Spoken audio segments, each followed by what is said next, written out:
So, on this episode of Let Me Interview, I have interviewed Kiel Figgins. He's a 3D animator. I can give you a few examples. He's worked on Oblivion, Terminator Genesis, X-Men First Class, Wrath of the Titans, probably the biggest inspiration of mine for the past couple of years now. And he doesn't even know. I would definitely recommend you save this video or take notes because it's very, very inspiring. And not just that, but he definitely gives a lot of key notes, a lot of takeaways on the industry and graduating and what to do now, right? Definitely something that you should check out in my next video. Kidding. Ha. Hey. Hey man, what's up? Hey, how's it going, Kyle? How you doing?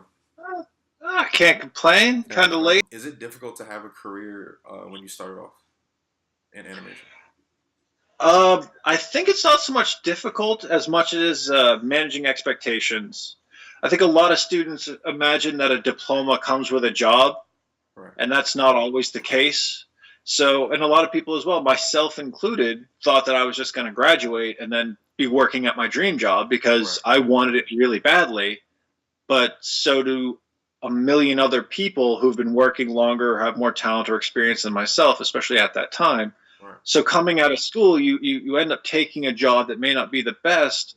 But I think one of the biggest mistakes I saw from my classmates and people I've seen since is that they stopped working on their own work right off the bat because their school demo really just kept pitching it out and out and out, and it wasn't getting a job or wasn't getting the response they'd hoped for. And instead of building more of a portfolio or improving on their skills, they just kept pitching the same reel, and that was really tricky and hard to see. Okay. Okay. It's kind of funny because that's literally like the same the same thing I'm going through right now. Just throwing on my demo reel and then being a dreamer, just dreaming of once I get out of college working for that dream company. But like, it's expectation and reality right now. So how do you deal with stress at work? What stress? I'm curious because I mean, there's deadlines, but that's just working more effectively. It's receiving feedback or critique, but Mm-hmm. after I hope 15 years of doing this, I can accept feedback for what it is and not take it to heart. But I think one of again, the biggest ones that I've seen, and this is especially true having now worked with ILM, is that every time you think you've got a grasp on what you're doing, you know how to rig, you know how to animate, you know how to do whatever it is you think you know how to do, you'll inevitably meet someone who can do what you do twice as good in half the time, Right. or just they spill out creativity at every corner, and it looks like they do it effortlessly while you're struggling or trying, or you go home and practice and do personal projects and they sit around and watch TV and play games, have a big smile on their face, and create amazing work. Right. And it's hard to see because you want to be better, and you see other people that are so much more just in tune to what they're expecting and working with. And working with people at ILM, they've been doing the best movies for the longest time. Right. They have an amazing skill set and history doing visual effects. Of course they're better at it than you, no matter what stage you're at, because they have that legacy behind them. Okay. And it's been a real humbling and learning experience being in that field with them. So Okay. Okay. Fair enough. Or well said. kind of deviated a little bit there, but that's Yeah, fine. that's fine. If somebody's looking to get into this field, how long would it take?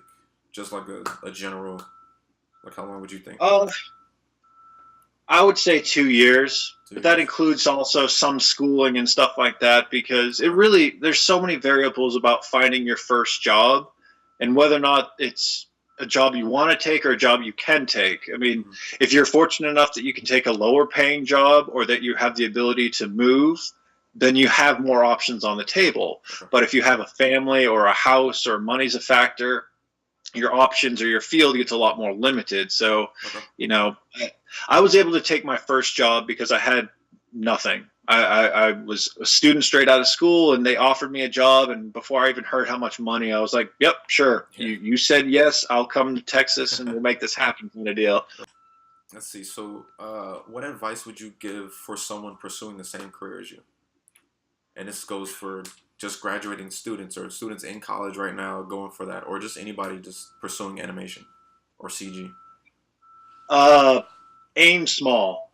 I Aim mean, small. a lot of students coming out, and I don't know if this is because of school or this is because of just general expectations of what full-blown companies can do. Mm-hmm. If you look at something like a Pixar short or a Blizzard cinematic or an Avengers film or something like that, that's a team of hundreds of Yeah. people doing something at the highest levels. They don't expect you to be able to do that. Mm-hmm. So you see a lot of students coming out with like full blown or trying to do cinematics, or they're doing rigging, animation, lighting, modeling, storytelling. The whole thing. And not to say they can't do it well, but there's so few that can. Mm-hmm. Whereas the most jobs, they're going to want you to be able to do one thing well because that's why they want to hire you. Right. As you get more experience, you might be able to do like, more of a generalist role or studio lead or what have you. But coming out of school, you need to be able to do one thing well enough to be hired.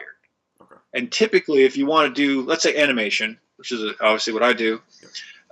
if you know rigging, it helps you get on the project sooner. Mm-hmm. If you know scripting, you can rig faster, or you can help develop tools during the pipeline. Of course. And that's just those three things work. I mean, as I become a better animator, I know what to look for in a rig. As I become a better rigger, I know how to do tools to help out with that, and they kind of feed into each other. Okay. Now, if you're in animation and you also do lighting, not to say that's not a valuable skill, but they don't play off each other nearly as well. Right. Same with modeling in that sense, where obviously animation and storyboarding go well together. Character design, 2D elements, that's cool. Those work. But in terms of a 3D animation field, you want skills that actually help each other improve, because you're always going to be working, and you'll be more in demand if you have more viable branches. So, let's see. Do you ever get a creative block at work? If so, how do you counter it? It's hard to say, especially because at this stage, especially working on a larger studio, Mm-hmm. most of the questions have been answered before they get to me.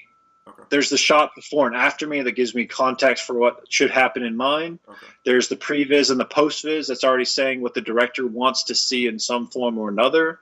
If there's performance capture or face capture or motion capture, that pretty much dictates what the character is going to be doing. But it's my job to make sure that I take all those pieces and assemble it as well as possible, and make sure that there's no seams and the shot comes together. Now, there's creative moments involved with that, for larger shots or creature work or what have you. But it's typically well defined by what's going into the shot. And at this point, it's more about really fleshing it out and making it feel like a real character in that shot, in that scene. Okay. Now, when I was working in previs or working on more open-ended projects, it's hard because you have that ambition, especially in previs, that if you want an explosion or a building to topple down, you can put in a couple of effects cards or 2D elements, and there you go. That's your explosion. But you don't have any concept that that's going to cost thousands of dollars to do in a pipeline, because you'll need an effects artist and a destructible building and what have you. Exactly. So it's being sure that you're managing your team accordingly, but also, you have to be creative inside the dimensions of the project. You don't have a VFX budget. You need to work smaller. What can you do? Can you have a simplified environment or less character dynamics, or can you have fewer characters and overlap animation kind of deal? So really, I don't know. I think I completely diverged off that as well. In brief, describe a difficult situation at work, and what was the best way you figured it out? The best way you figured it out. And this could be anything from 10 years ago, 20 years ago. It doesn't matter. When I was first starting out in commercials, I was offered a remote project to do, and they wanted this moment. It was for like a Super Bowl or football commercial, and they wanted these characters to be holding up a sign to make the company logo in this crowd. Right. And at first it started out like, oh no, it's going to be fine. We've got about 50 characters. They're standing in a stadium, and they roll up their sign and it says the company logo. And that was fine. Me and the other artists were working on it. We were doing well, and the client was happy. And then, again, this was about one of my earlier commercials, so I had very little experience at the time. The client wanted more and more changes, and then I kept saying yes because I was afraid to say no. Right. And then what turned into it is they wanted this I don't even know, this panoramic helicopter shot over an entire stadium of all these characters that was in the tens of thousands, and can't do it. We tried, and I pulled a lot of late nights trying to figure out a way to make this work. And then what I learned from eventually the project got done, and I handled it in 2D with cards because the camera's far enough away. Okay. But Nice. I learned very quickly that it's much better to under promise and over deliver. Okay. Be very aware that you may not be able to do what the client is asking, and it's easier to tell them, hey, I can't do this, or this is not in my skill set, or the wrong person for the job, or what have you, as opposed to saying yes and failing. It's very important to understand that a client would rather know up front that you can't deliver so they can find someone who can and then come back to you, as opposed to having a black mark against your name and being like, this guy really screwed us over on this project. We're never working with him again. Exactly. So that was a really, really terrible project and an incredibly humbling experience that I really think about now whenever I get offers to work at new jobs or new contracts or anything else like that, about making sure that the project guidelines are clearly defined and that I either have the skills myself or the team that's assembled to actually complete the work as defined. Because then if it starts to deviate away, like what if we put instead of a room, you can see out the windows and there's all this buildings or an environment. It's like, whoa, we didn't agree on that. We agreed on two people talking in an office. So making sure that you know what you're getting into and how to get out of it if necessary. With up and coming students, they're posting their demo reels and everything. What would you suggest for a finalized demo reel as of in this day and age? Not like from 10, 15, 20 years ago when we didn't have all this new technology that we see that's amazing work that we see nowadays, right? So, like for instance, you see like Jurassic World, right? Like the effects and all that, the animation looks so amazing. What are you, as a, I guess you would say, like as a professional, like at your level, like what would you suggest for us graduating now to put in our demo reels or expecting? What would you think? Because I've been a part of hiring and reel review for various studios that I've worked at, one of the things I'm always surprised at is, well, two things really. Actually, there's probably a lot more than two. We'll get to them. One, have a title card and say animation. It sounds really minor, but if you're reviewing dozens and dozens of reels, you want to make sure you're actually applying for, animation or a TA or rigging or anything else like that. You need to be very clear about that from the start. Okay. The other one is make sure you actually know what the studio is looking for in a candidate, either by their job postings or previous postings, so that you can apply based on that criteria. Right. Because if you're applying to say ILM, their portfolio is entirely visual effects. Mm-hmm. They do realistic CG integration on live action plates. That's what they do. They don't do stylized cartoony work, so that's not very useful for them to see. Right. So having lip syncs on stylized characters or bouncy furry cartoons and stuff like that is not beneficial. It's not helping you, and your reel is likely going to be skipped over because it's not fitting the studio's criteria. Right. So if you're applying to games, make sure you have some game work or game type of work. The Femme Fatale with the big sword, the God of War type creature takedowns, anything else like that. But you really should, you don't have to make a reel specific to a company, but at least make it to the field or the criteria that you're looking for. If you're making commercial work, having end tags or motion graphics, if you're making games, cycles, and a variety of creatures and so on. But even game work, the games, hopefully you play the games that the company makes, whether it's League of Legends or Assassin's Creed or whatever. Can you do an assassination takedown? Can you do a League of Legends spellcast? Show them that. Show them that right up front and be like, this is something really cool. And like you said, if you see a movie like Jurassic World or you see a Blizzard Cinematic or the rest, they don't expect you to be able to do that, but you can still imply what type of effect you're going for.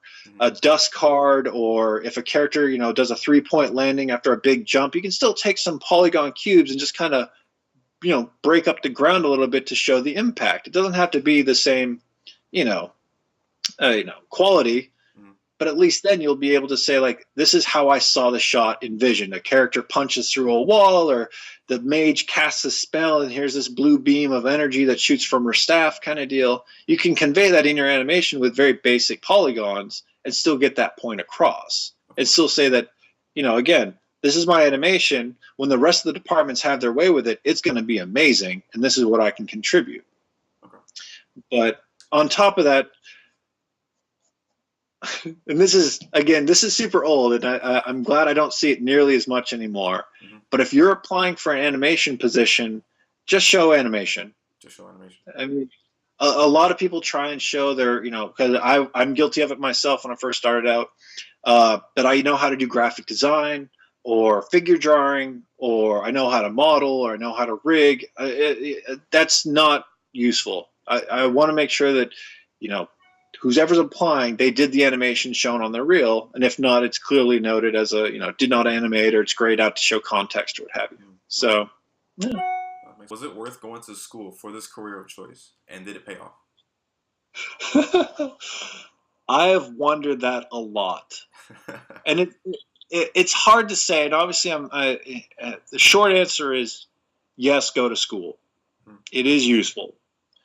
It may seem appealing, or even especially once school loans start kicking in, that you didn't need to because you already got the job, or you didn't get the job and now you have these loans. But you need to be able to go through it to really find out if it's for you. You could just sign up for an online program and just do a couple of months and get, I think you can do it. But one thing that I really gained from, I went to the University of Maine, which is a university where I grew up. I went to the Art Institute in California for a summer intensive, and then I graduated from Full Sail University years and years ago. It wasn't so much what they taught me in those classes, which they taught you, the basics, and here's the program, and here's, when I was at Full Sail, we had a month of animation, a month of modeling, a month of whatever, and you can't really learn that much in that period. But it's how you take that curriculum and run with it. It's what you're doing after school, after your studies. I mean, your homework is not enough. It may sound terrible to hear because you're trying really hard to do it, but they're trying to appeal to every student. Like, the person sitting next to you may want to be a modeler or a lighter or anything else, unless you're going to a specific animation program. And even then, you may want to do games and the girl next to you wants to do features. With that being said, thanks for watching. I left Kiel Figgins' link to his website and his work in the description. Subscribe and comment. Thanks for watching.